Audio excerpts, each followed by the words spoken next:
मैं आपको कहानी सुनाती हूँ मिडिल क्लास की। मिडिल क्लास वाले अपनी खुशी को कैसे मौखर करते हैं और फिर मौखर करते ही चले जाते हैं।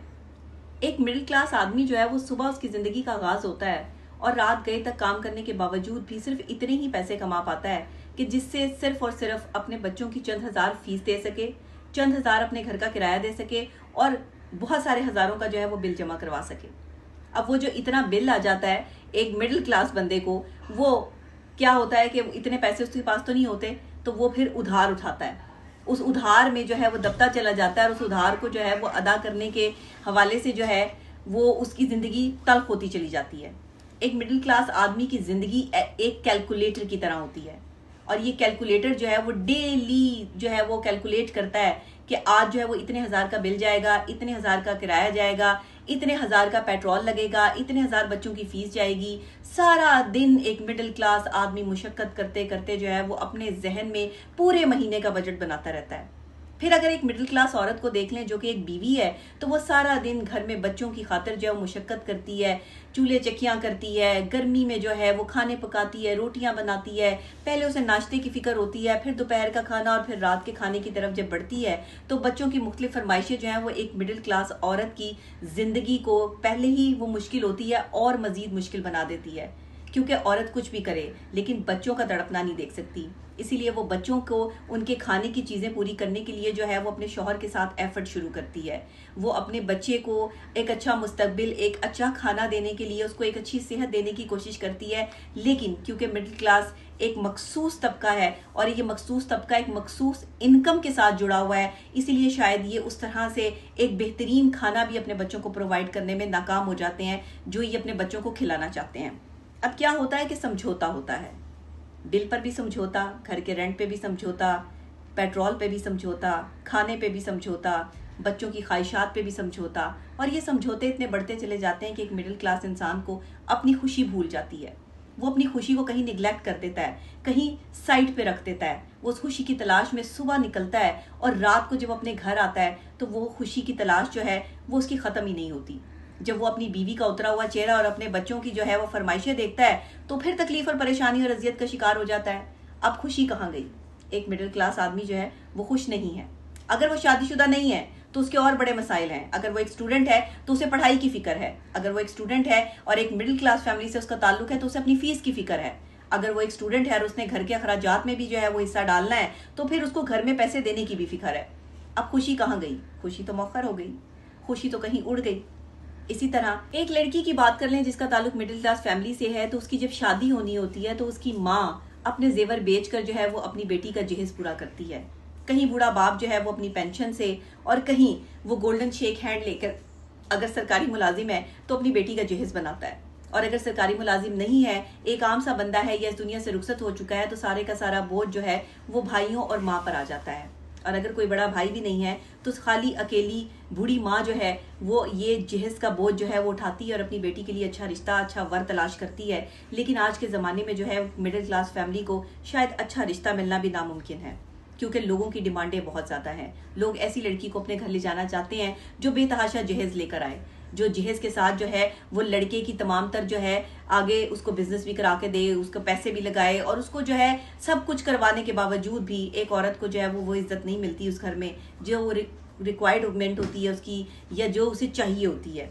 फिर क्या होता है कि एक शख्स जो है जो एक मीडियोकर है, जो एक मिडिल क्लास फैमिली से जिसका ताल्लुक है, जो अपनी सिर्फ तनख्वाह पर चल रहा है, वो क्या करता है कि जब वो वापसी अपने घर लौटता है सारा दिन का थका हारा, एक डिफरेंट सी मुस्कुराहट जो है वो चेहरे पर लेकर जो मखसूस वक्त के लिए होती है और अपनी बीवी की तरफ देखता है तो वो भी आगे से थकी हुई मुस्कुराहट के साथ उसका इस्तकबाल करती है। बहुत सारे सवालात, बहुत सारी जवाबात जो वो नहीं देना चाहता मर्द, वो उस औरत के साथ जो है वो शेयर करना चाहता है, लेकिन औरत की थकान और उसकी आंखों में उदासी जो है वो उस शख्स को तकलीफ देती है, अजियत देती है। अब खुशी कहाँ है? खुशी मौखर हो गई। मियाँ बीवी के रिश्ते में जो है वो एक गैप आ गया। ये गैप मुफलिसी है, ये गैप वो कम पैसे हैं जो जिसमें गुजारा नहीं होता, ये बच्चों की वो ख्वाहिशात हैं जिसे माँ बाप पूरा नहीं कर पा रहे, तो इसीलिए माँ बाप अपना क्वालिटी टाइम भी नहीं स्पेंड कर पा रहे, माँ बाप मोहब्बत भी नहीं कर पा रहे। मोहब्बत के लिए भी पैसे की ज़रूरत होती है, मोहब्बत के लिए वक्त भी वही शख्स आपको देता है जिसकी जेब में जो है वो कोई पैसा हो, जो आपको खुश भी वही रख सकता है, जो आपको बाहर लेके जा सके, जो आपको शॉपिंग करा सके, जो आपके साथ बैठ के खाना खा सके। क्योंकि कुछ भी ना करें, चले शॉपिंग भी ना करें, बाहर भी ना जाएं, खाना तो खाना है, खाना खाने के लिए तो पैसा चाहिए। तो ये जो चीजें हैं ये खुशी को मौखर कर रही हैं। हम इन खुशियों को वापस कैसे ला सकते हैं मैं आपको बताऊंगी। बच्चों की फीस देनी है, सबने देनी है। बिल जमा कराने हैं, सबने कराने हैं। किराया देना है, सबने देना है। मीडियोकर हो, अमीर आदमी हो, गरीब आदमी हो, सबके जो है वो ये मसाइल हैं। अब इसमें खुशी कैसे तलाश करनी है? देखिए, हमेशा अपनी चादर देख के पांव फैलाएं, लोगों को देखकर नहीं, ख्वाहिशात को देखकर नहीं। अपनी ख्वाहिशात के गुलाम ना बने। आप जितना कर सकते हैं एफर्ट उतनी करें। आप घर में जो चीज ला सकते हैं उतनी लेकर आएं। अपनी जरूरत से ज्यादा चीजें जमा मत करें। ये मैं मिडिल क्लास फैमिली को हमेशा कहती हूँ। जब मेरे पास लोग आते हैं तो वो ये कहते हैं, देखिए निकाह करना सुन्नत है और एक ऐसी औरत से शादी करें जो औरत तो आपने क्या करना है कि आपने अपनी मीडियोकर्स जो हैं, जो मिडिल क्लास लोग हैं, वो अपनी खुशियों को वापस कैसे ला सकते हैं। आपकी जेब में पैसा नहीं है लेकिन आप वॉक तो कर सकते हैं। इसलिए अपनी बीवी को हफ्ते में एक दफा, आप बहुत दफा नहीं लेके जा सकते, एक दफा उसके साथ वॉक लाजमी करें। वो वॉक करते हुए, चलते हुए अपनी परेशानी, अपनी तकलीफ उसके साथ शेयर करें। उसे बताएं कि आप क्या चाहते हैं, आप कहाँ प्रॉब्लम का शिकार हैं, उसकी परेशानियां जो सारा दिन वो झेलती है, जिस गर्मी में वो काम करती है, बच्चों की जो ख्वाहिशात जो है वो बच्चे उससे करते हैं, वो बात करें। ये वॉक करते हुए आपको टाइम मिलेगा और आप ये बात कर सकेंगे। इसमें पैसा भी कोई खर्च नहीं होता, लेकिन आपको वक्त जो है वो निकालना पड़ता है। हम क्या करते हैं कि अपने डिप्रेशन और अपने टेंशन की वजह से जो है वो अपनी बीवी को और अपने शौहर को वक्त नहीं दे पाते। लेकिन आज से आपने मेरी इन टिप्स को फॉलो करना है और ये सिर्फ मिडिल क्लास लोगों के लिए हैं, ये अमीर लोगों के लिए बिल्कुल भी नहीं है। उसके बाद जनाब आपने क्या करना है कि साल में किसी भी एक मामूली से होटल में आपने जो है वो अपनी फैमिली के साथ डिनर करना है। साल में आपने पैसे जरूर जमा करने हैं, थोड़े थोड़े पैसे करके जो है वो अपनी फैमिली को आपने एक अच्छे रेस्टोरेंट में जो है वो खाना लाजमी खिलाना है कि आपकी फैमिली को ये पता हो कि आप उनकी लाइबिलिटीज को समझते हैं और आप उन्हें अच्छा खाना खिलाने के काबिल हैं। उसके बाद उस खाने पर जो है वो आपने बात करनी है, टॉक करनी है, एक दूसरे से पूछना है कि क्या पसंद है, क्या नापसंद है। चाहे आप साल में 2 दफा 3 दफा जितनी भी दफा जा सकते हैं, लेकिन एक दफा मैं आपको बता रही हूँ कि लाजमी जो है वो लेके जाना है। उसके बाद शौहर की तनख्वाह जितनी भी हो, लेकिन बीवी का हक बनता है कि शौहर जितनी तनख्वाह कमा कर लाता है उसमें से चाहे 1% ही बचाए, लेकिन कुछ ना कुछ बचाकर जो है वो साइड पे बुरे वक्त के लिए जो है वो लाजमी रखें। मुझे पता नहीं बचता, इतनी तनख्वाह ही नहीं है, लेकिन उसके बावजूद भी चाहे 10 रुपए आप साइड पे डालते रहें।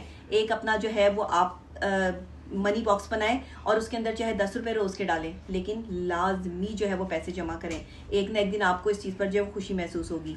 अपने उन रिश्तेदारों की कदर करें जो आपसे मोहब्बत करते हैं और जो आपके लिए पॉजिटिव हैं। अपने उन रिश्तेदारों से दूर रहें जो मुनाफिकीन हैं और आपको बातें सुनाते हैं या आपकी गुर्बत का मजाक उड़ाते हैं। फिर आपने जो है वफादार रहें, एक दूसरे के साथ अल्फाज का इजहार लाजमी करें। और उसके बाद जो है एक मियाँ बीवी एक दूसरे के लिए एक जुमला लाजमी इस्तेमाल करें कि तुम मेरे लिए सब कुछ हो।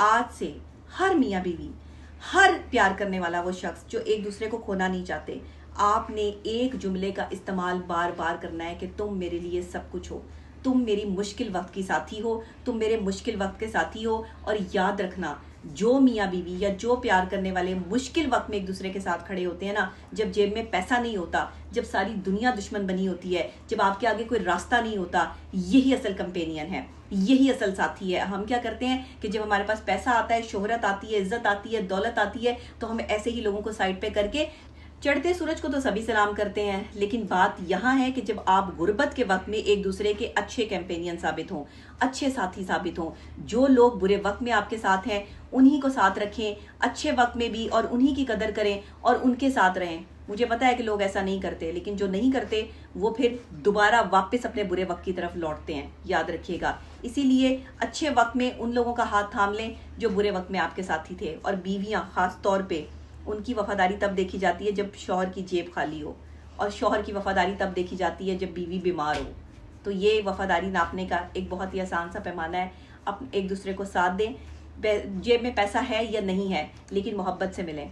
प्यार करने में कोई पैसा खर्च नहीं होता, वॉक करने में कोई पैसा खर्च नहीं होता, अच्छी बात करने में कोई पैसा खर्च नहीं होता, लेकिन इसके लिए आपको अपने माइंड को जो है वो इसके लिए तैयार जरूर करना पड़ता है। फ्रस्ट्रेशन, डिप्रेशन कहाँ नहीं है, पैसों के मामला कहाँ नहीं है, लेकिन अगर आप यही सोचते रहेंगे तो शायद आप अपने कीमती वक्त और प्रीशियस टाइम खो देंगे। एक दूसरे के साथ रहें, मोहब्बत करें, प्यार करें और मोहब्बतें बांटें।